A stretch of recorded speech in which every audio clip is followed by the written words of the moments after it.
નમસ્કાર દર્શક મિત્રો, બી ઇન્ડિયાના ખાસ કાર્યક્રમ સાથે હું બરખા આપ સૌનું સ્વાગત કરું છું। 26 જુલાઈ 1999 ભારતીય સેનાના અદમ્ય સાહસ, સમર્પણ અને સર્વોચ્ચ બલિદાનની એ અમર તારીખ જે ઇતિહાસના પાના ઉપર સુવર્ણ અક્ષરોથી લખાઈ ગઈ। 18,000 ફૂટને થીજવી દેતી ઊંચાઈઓ સાથે ઊભા ડોળાવાળા પહાડો અને સામેથી થતો ગોળીબાર, આ બધું જ 527 વીરોની દેશભક્તિ સામે નાનું સાબિત થયું। ઓપરેશન વિજય માત્ર એક લશ્કરી જીત ન હતી, પણ દુશ્મનના છાતી પર ભારતીય તિરંગો લહેરાવવાનો અદ્ભુત વિજયગાથા હતી। આજે દેશ આ વીરોને નમન કરી રહ્યું છે અને આજ ગર્વના અવસરે આપણી સાથે ખાસ ચર્ચામાં જોડાઈ રહ્યા છે રક્ષા વિશેષજ્ઞ lieutenant colonel Amritlal Makwana sir. Sir, આપનું ખૂબ ખૂબ સ્વાગત છે। ધન્યવાદ બરખા।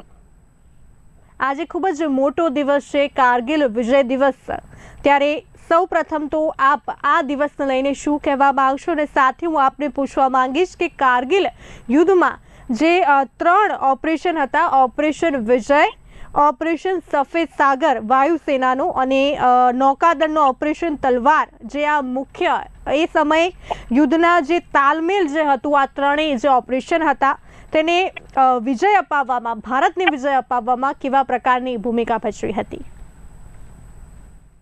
જી બરખા, આપનો સવાલ બહુ સરસ મજાનો છે।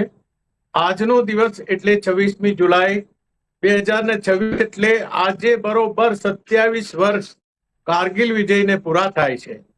અને આ દિવસની પૃષ્ઠભૂમિ વિશે આપણે થોડી વાત કરીએ તો એમ કહી શકાય કે જ્યારે અટલ બિહારી વાજપેયી જ્યારે તાજેતરમાં વડાપ્રધાન હતા 1999ની સાલમાં, એ વખતે પાકિસ્તાન અને ભારતના સંબંધો સારા થાય, સુધરે એટલા માટે, શાંતિ વાર્તા માટે તેઓ લાહોર બસ યાત્રા કરીને ફેબ્રુઆરી 1999માં નીકળેલા અને ત્યાંથી યાત્રા કરીને પરત આવે છે। પરત આવતાની સાથે ત્યાંના સેનાના વડા પાકિસ્તાનના જનરલ પરવેઝ મુશર્રફ એને ઓપરેશન ભદ્ર ચલાવ્યું।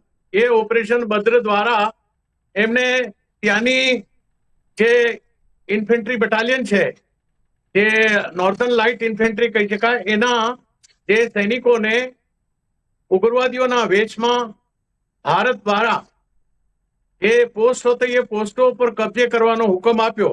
આ પહેલા પાકિસ્તાન સાથે આપણે 1947-1948નું 1 વર્ષ લાંબુ યુદ્ધ ચાલેલું, ત્યાર પછી 1965માં લગભગ 1 મહિના જેટલું યુદ્ધ ચાલેલું અને ત્યારબાદ 1971માં જે 13 દિવસ યુદ્ધ ચાલેલું અને પાકિસ્તાનના આપણે 93,000 જેટલા સૈનિકોને શરણાગત સ્વીકારવી પડી હતી। અને ત્યારબાદ આ કારગિલ જે યુદ્ધ છે એ યુદ્ધ કરવામાં આવ્યું, કારણ કે 1972 જુલાઈ મહિનામાં સિમલા એગ્રીમેન્ટ કરવામાં આવેલું કે જ્યારે બી શિયાળાની સિઝન આવે ત્યારે બંને પાકિસ્તાન અને ભારતનું જે સેનાઓ છે એ પોતાના બેરેકમાં જતી રહે।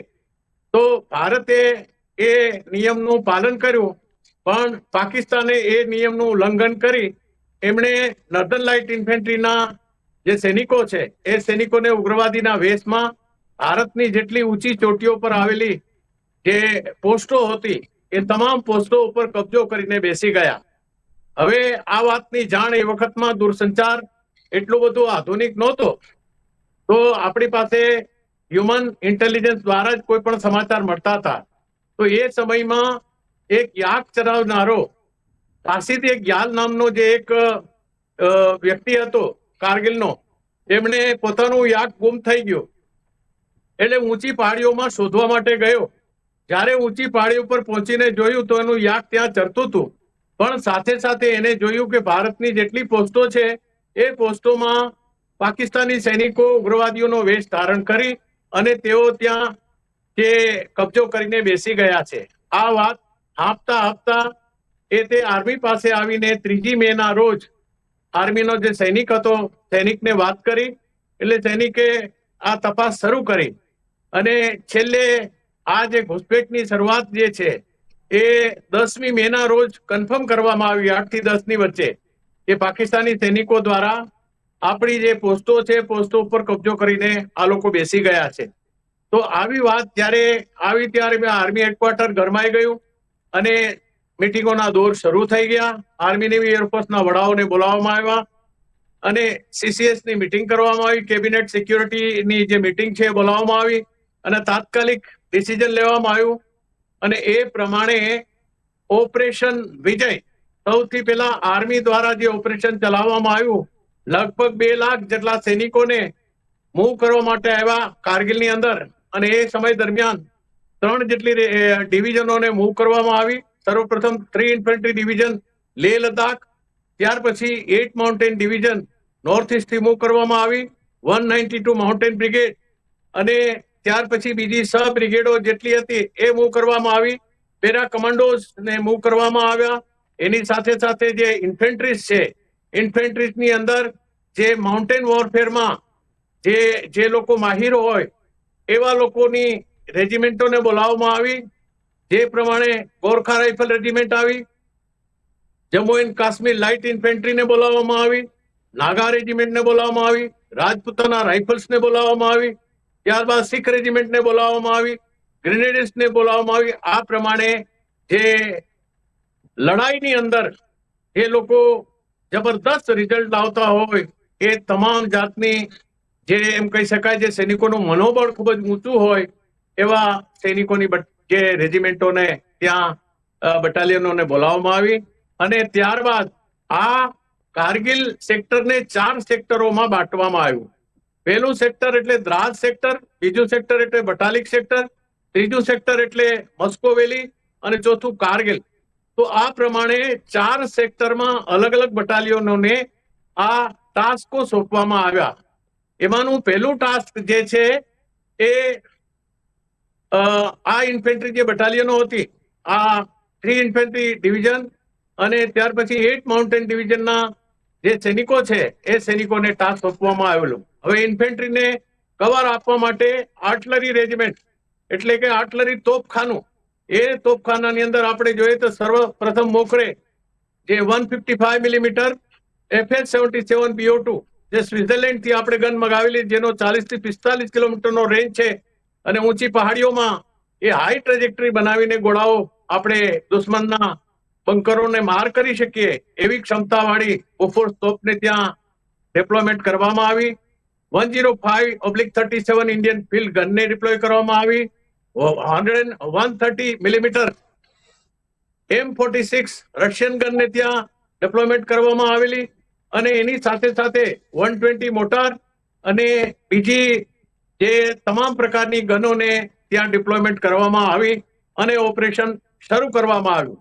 કારણ કે આ જે ઊંચી ચોટીઓ હતી, આ જે ઊંચી પહાડીઓ, તેની સાથે સાથે ઇન્ફેન્ટ્રીના જે વેપનમાં આપણે કહીએ તો ઇન્ફેન્ટ્રી પાસે એ સમયમાં એટલે કે 27 વર્ષ પહેલા 7.62 millimetre SLR rifle, 5.56 millimetre INSAS rifle અને 7.62 millimetre light machine gun, medium machine gun, ત્યાર પછી રોકેટ લોન્ચર, કાલ ગુસ્તાફ અને જે દૂર સુધી માર કરી શકે એવી સ્નાઇપર રાઇફલ, એની સાથે સાથે બીજા જે વેપનો છે RPG, આવા જાતના વેપનો સાથે ઇન્ફેન્ટ્રીને ઉતારવામાં આવી અને ઓપરેશન વિજય જે છે એ વિજયની શરૂઆત કરવામાં આવી.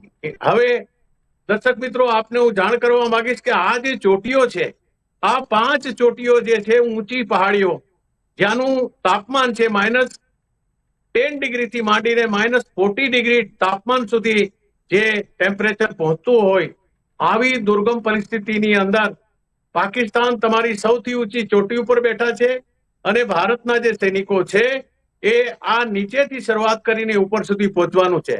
જ્યારે આવી સ્ટ્રેટેજિક પોઝિશન હોય તો આ પોઝિશનમાં ભારતની સ્થિતિ બળ ખૂબ ઊંચું હતું, પણ રેશિયો 10:1 કહેવાય કે 10 સૈનિકો પર જાય તો 10 માંથી 1 સૈનિક માત્ર ઉપર પહોંચી શકે અને 9 સૈનિકો કદાચ બલિદાની પણ થઈ શકે.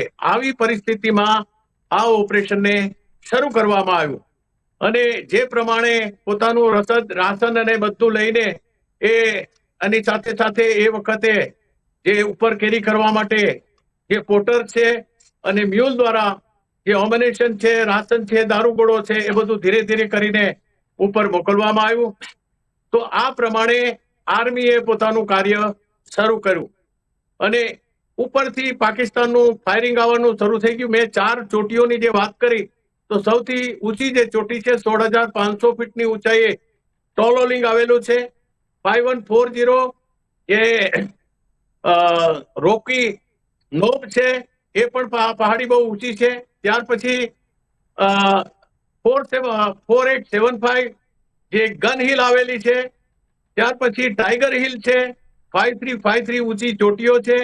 આ ઊંચી ચોટીઓની અંદર પાકિસ્તાનીઓ બેઠેલા છે. તો આપણા જે અધિકારીઓ છે, એ અધિકારીઓએ એક રણનીતિ બનાવી કે આપણે જો સામેથી જશું તો સામેથી આપણે મોતને ઘાટ ઉતારી દેશે. તો કઈ રીતે જવું? તો પાછળના ભાગમાંથી જે પહાડી છે, તે પહાડીમાંથી રસ્તો બનાવતા બનાવતા ધીરે ધીરે કરી ઉપર પહોંચવાનું શરૂ કર્યું. તો એની સાથે સાથે હવે એરફોર્સની મદદની જરૂર હતી, નેવીની જરૂર હતી.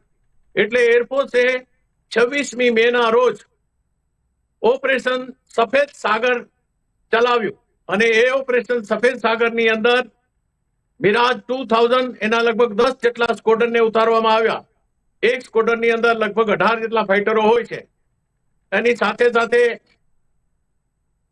મિરાજ 2000 ની સાથે સાથે MiG-21, MiG-23, MiG-27, Jaguar fighter અને Mi-17 હેલિકોપ્ટર, જે ટ્રાન્સપોર્ટ હેલિકોપ્ટર હતું. આ પ્રમાણે 26મી તારીખે એરફોર્સ દ્વારા ઓપરેશન સફેદ સાગર ચલાવવામાં આવ્યું. પણ ચોટીઓની ઊંચાઈ એટલી ઊંચી હતી, જેના કારણે એરફોર્સના જે ફાઇટર છે પ્લેન, એને ઉપર જવા માટે ઘણી બધી હવાઓ જેમ જેમ ઉપર જાય એમ પાતળી થતી જાય છે. તો એમને આવી દુર્ગમ પરિસ્થિતિની અંદર ઓપરેશન કરવામાં ઘણી બધી તકલીફ નડતી હતી. તો બન્યું એવું કે આપણા MiG-27 ની અંદર સ્કોડન લીડર અજય અહુજા નામના જે ફાઇટર પાયલટ હતા, એમણે MiG-27 દ્વારા જ્યારે ઉડાન ભરી અને આ ડિફરન્ટ વેધર કન્ડિશન પણ એટલી ખરાબ હતી કે ત્યાંનું 100 મીટર પણ સામે જોઈ ન શકાય એવી કન્ડિશન હતી.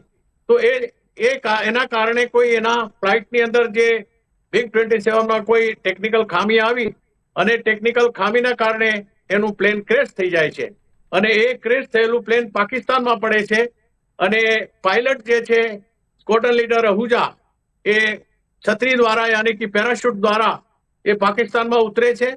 પાકિસ્તાનના સૈનિકો એને પકડી એની સાથે ટોર્ચરિંગ કરે છે અને ટોર્ચરિંગ કરીને એને મોતને ઘાટ ઉતારી દેવામાં આવે છે.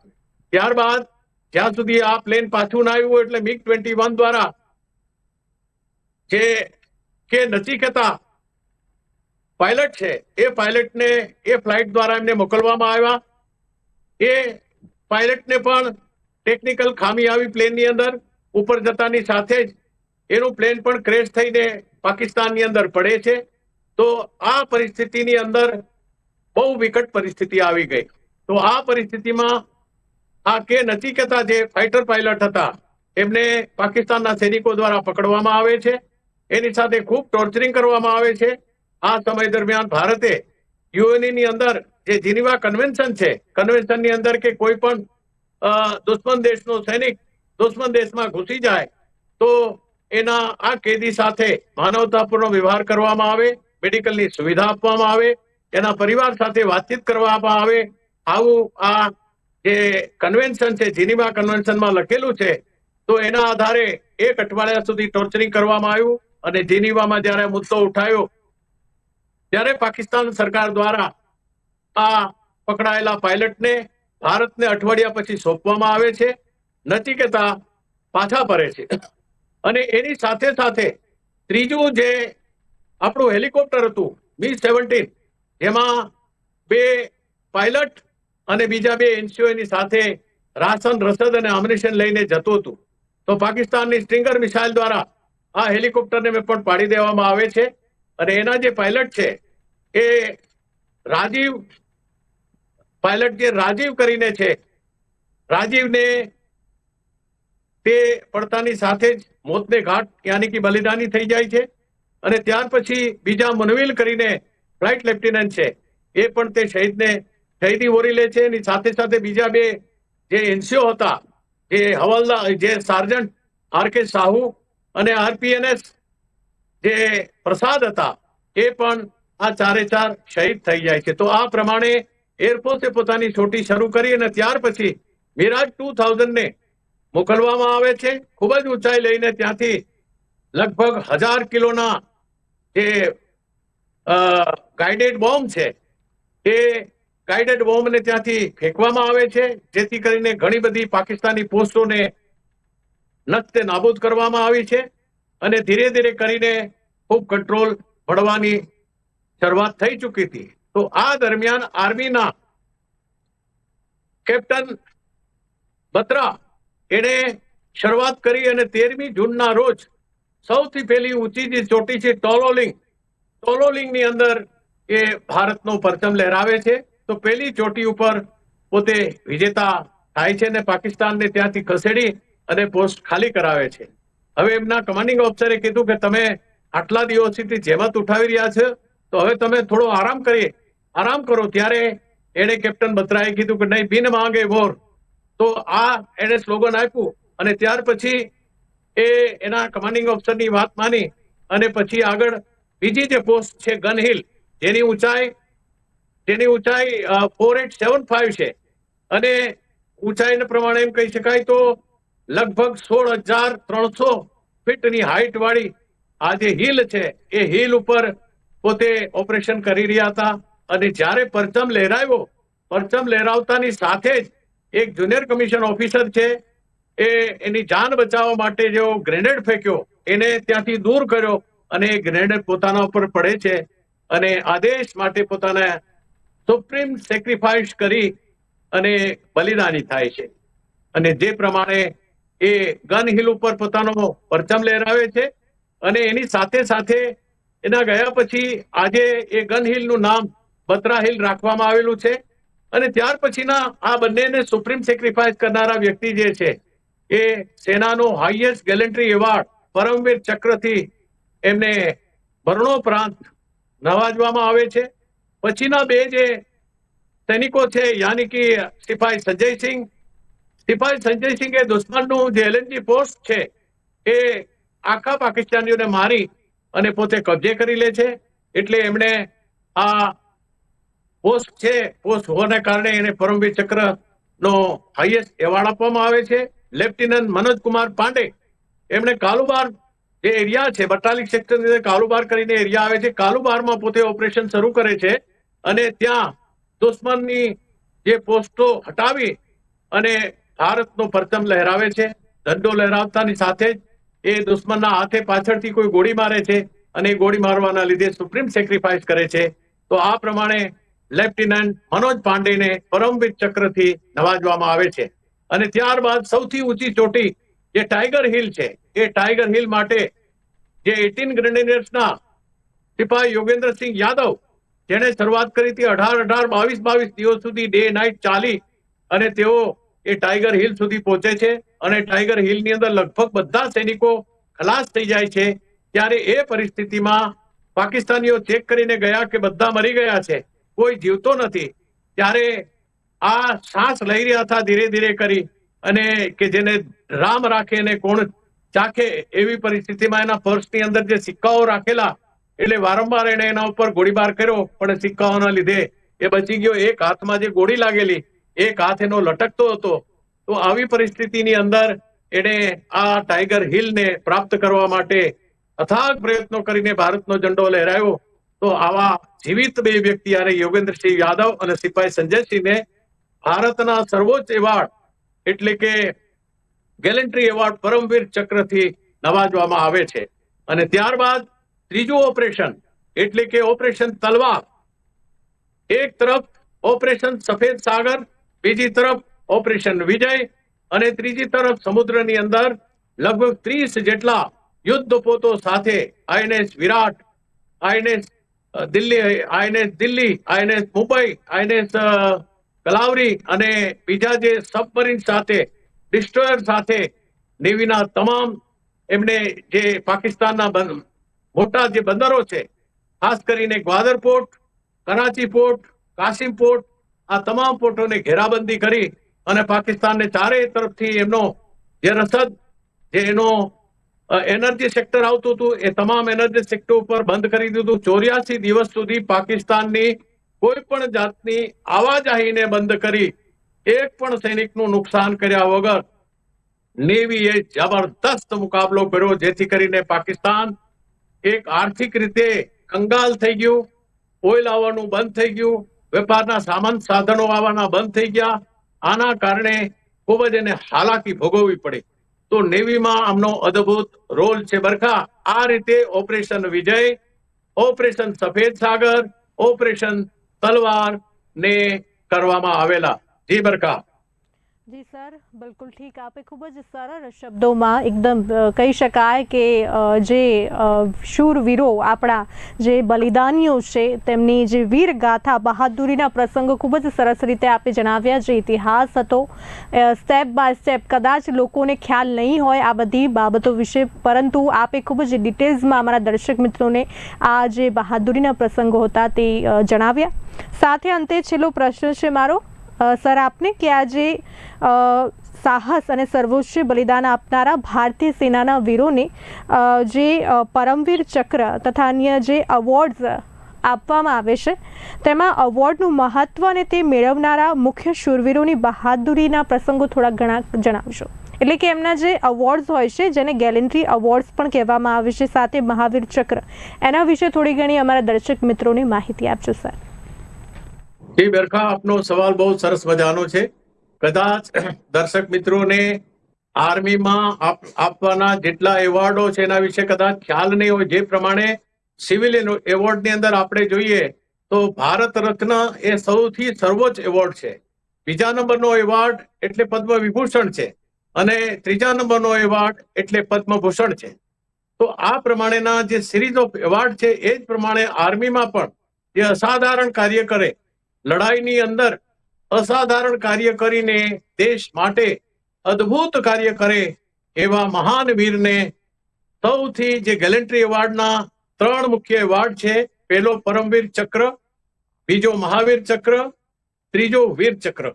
અને એની સાથે સાથે જે ડિસ્ટિંગ્વિશ એવોર્ડ છે એ અશોક ચક્ર, બીજો કીર્તિ ચક્ર, ત્રીજો જે શૌર્ય ચક્ર.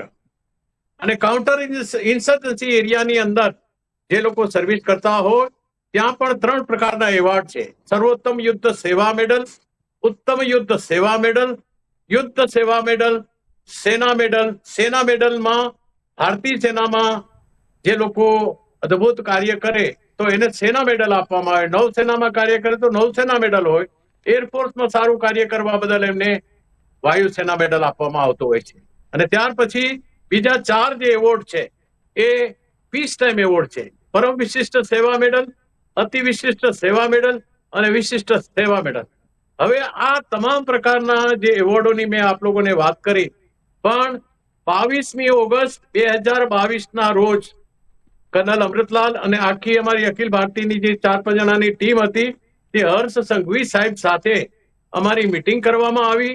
અને એ મીટિંગ દ્વારા શરૂઆતમાં પરમવીર ચક્ર વિજેતાને માત્ર 17,500 રૂપિયા આપવામાં આવતા હતા. આ એવોર્ડની રાશિને વધારી અને 1 કરોડની ધનરાશિ કરવામાં આવી છે. જે લોકોને પહેલા મહાવીર ચક્રને માત્ર 13,500 આપવામાં આવતા હતા, એની જગ્યાએ અત્યારે 50 લાખની ધનરાશિ આપવામાં આવે છે. ત્યાર પછી વીર ચક્ર વિજેતાને 10,500 આપવામાં આવતા હતા, એની જગ્યાએ 25 લાખની રાશિ કરવામાં આવી છે. એની સાથે સાથે અશોક ચક્ર વિજેતાને પણ જે ડિસ્ટિંગ્વિશ એવોર્ડ છે એમાં અશોક ચક્ર વિજેતાને 1 કરોડની ધનરાશિ, કીર્તિ ચક્ર વિજેતાને 50 લાખની ધનરાશિ, શૌર્ય ચક્ર વિજેતાને 25 લાખની ધનરાશિ આપવામાં આવે છે.